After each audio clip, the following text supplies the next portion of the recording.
Hi there, my name is Masa. Thanks for watching. This time I'd like to show you how to make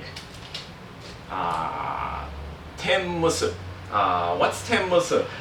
Ten is short for tempura, and then musu is short for omusubi. Omusubi means rice ball, so it's tempura rice ball. So that's what it is. And when we're making this tempura, you're gonna have to prepare lots of things, including the flour and egg and a big pot of oil.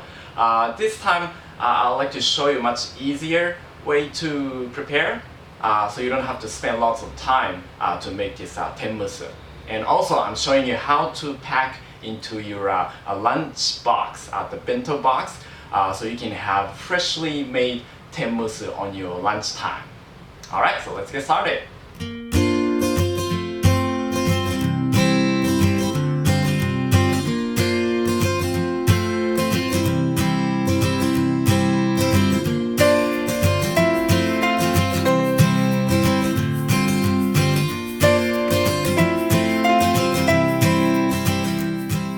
Okay, let's start with the prawns. Consider the size of the rice ball. You don't need to use large prawns. Small ones will be just fine. Remove the head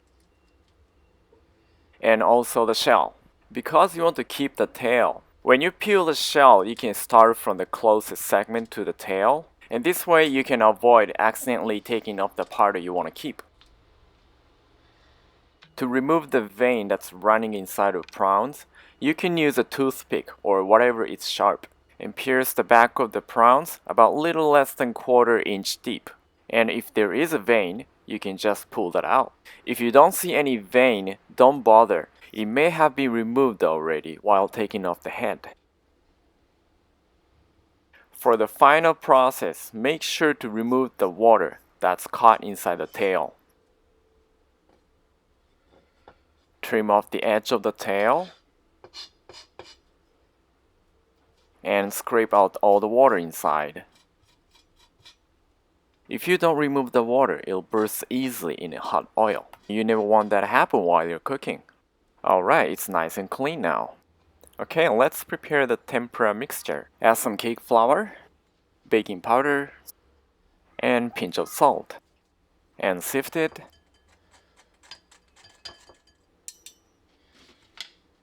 Make sure to mix all the dry ingredients.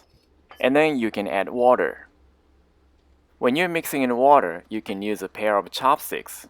And this can prevent from producing lots of gluten, which affects the crispiness on your shell. So make sure not to overmix it. Make it more like a lumpy batter. Alright, now we can start deep frying. But I'm not using lots of oil. Just pour in about 3/4 inch depth of oil into a fry pan. Turn on the stove, set to medium heat. Because you're not using lots of oil, it reaches to the appropriate temperature immediately. To find out if it's ready, you can simply drip some batter. If you can see lots of bubbles coming out from batter and floating on the surface, it's ready.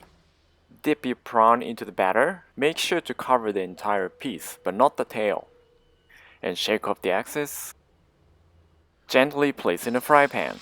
There's not much oil in the pan. To maintain the temperature, you can only deep fry 1 or 2 prawns at a time.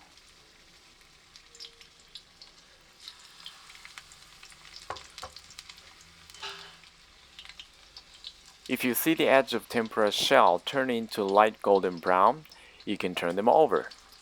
This is just an optional step. If you like to have a fluffy shell, you can drizzle some more batter over the piece. Small prawns cook very quickly. Deep fry for about 1 minute each side on medium-low heat, or the whole piece turn into golden brown. When it's done, remove from the pan. Put them on the rack so you can drip all the excess oil.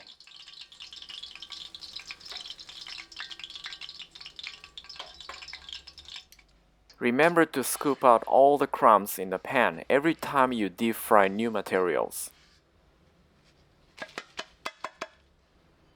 After deep frying all the prawns, you can use the remaining batter to make tempura crumbs, also known as tenkasu. It's very simple. Drizzle in evenly and deep fry until golden brown.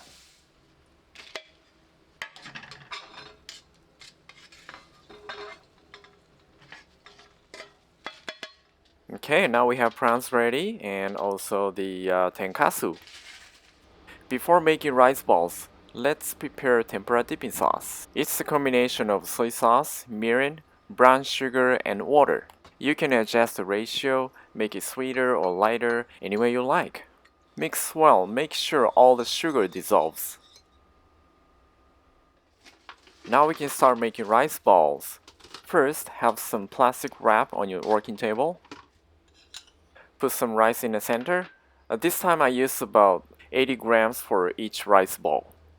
And make sure to use warm rice, not the cold one, otherwise it will be hard to make into the rice ball shape. Dip the prawn into the tempura sauce. Place the prawn where the tail can be a little exposed on the top.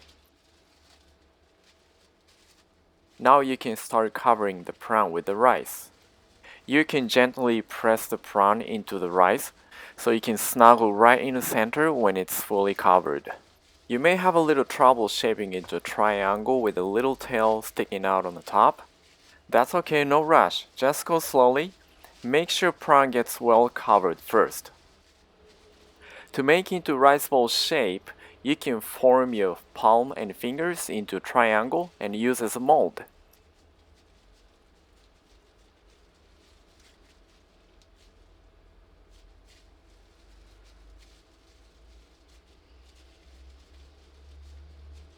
There you go, this is the standard shape of omusubi. It has lots of flavor inside, but outside also needs to be seasoned. You can just sprinkle some salt on the both sides and rewrap it. Make sure the salt sticks on the surface. Okay, we have ten-musu halfway ready. If you want to have some green, you can use blanched green vegetables. I used asparagus this time. Cut into about 1 each and a half long. And just put them with the prawn.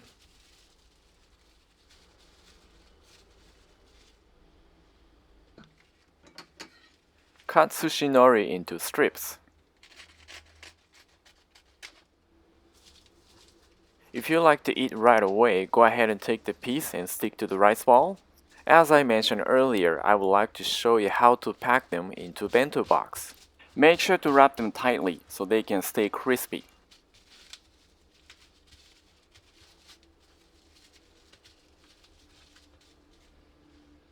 And for the tempura crumbs, make sure it's been cooled off and the excess oil is all absorbed in the paper towel.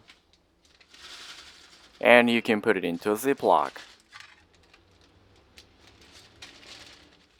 Okay, now we have 3 items ready for packing. Put rice balls into a bento box.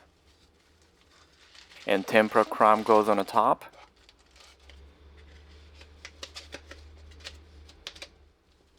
Attach the nori to the box and you're all set to go. Let me show you how to assemble on your lunchtime. If you like it warm, you can microwave it and then take off the wrap, but don't throw it away. You're gonna need that later. And put your rice ball into the bag and shake it well so the crumbs can stick to the rice ball.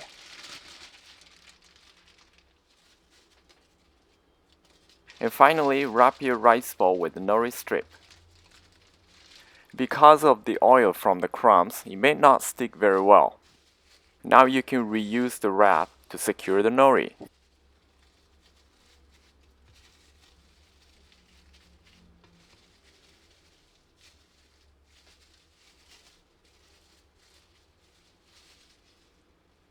If you want to go without the crumbs, you can just simply wrap the rice ball with the nori.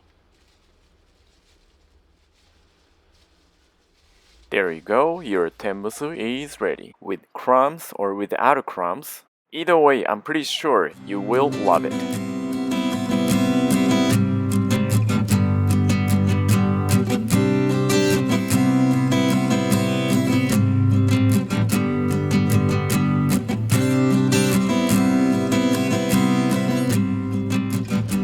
Okay, so that was how to make ten-musu.